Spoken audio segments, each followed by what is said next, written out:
Now, Duane, I know that there are a number of grants and incentives. If we were to unpack it in terms of, let's call it the business life cycle, where you're in the early stages of your business, you're in the build stage of your business, you're in the growth stage of your business, where do we begin? So we normally start in the R&D phase, the starting phase of a business. You've got to develop a new product, okay? And there's an R&D grant tax incentive that are available. So small, medium-sized businesses are going to focus on the grant. We want the cash. Yeah, the cash, right? Cash is king, okay? And then more mature businesses, they've got a tax base, so they would prefer to go for the tax incentive. How does that grant work? So if you're going to be putting and saying, this is my project, this is a new project I'm going to be developing, put a business plan together, application form, submitting it to government, they'll either approve or reject you, and you put a claim in once you've incurred the costs. And is that for a product or a service or for both? Could be for both. Okay. So specifically IT software companies can actually also apply for R&D grants. Okay, but my understanding now in that particular grant, and I suppose it's like with most grants, you've got to spend the money first and then claim back against the spend. Virtually all grants are reimbursive. So they might say they're cost sharing, but it works out. You have to spend 100 Rand, you might get 50 Rand back, incur the cost, so you actually need to pre-fund it. Okay, now I've gone and I've developed my product. I now need a market. So then you're going to be looking at, are you going to be exporting the product?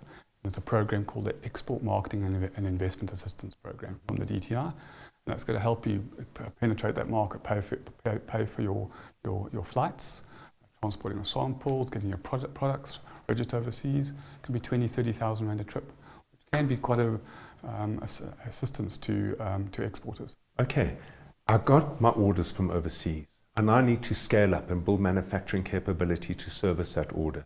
Are there grants over there? So there are grants for manufacturers, but the big issue here is they're becoming more linked to your BEE level, especially the grant programs.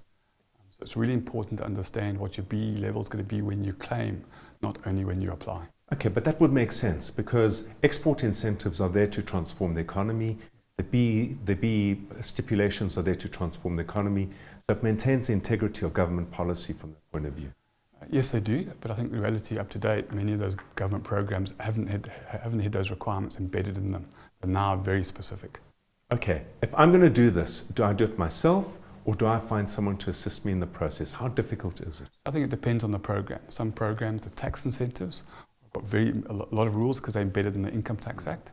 And most small and medium businesses don't really understand that stuff. But the grant programs, you could do it if you wish. Challenge is, have you got the time to understand and unpack the rules, not just at the application stage and at claim stage? And that's what consultants are for. Challenges, I think DTI and some of the government departments are not supportive of consultants, but it's a commercial decision around outsourcing or not. Excellent. Duane, thank you for the enlightenment. Appreciate it. Pleasure.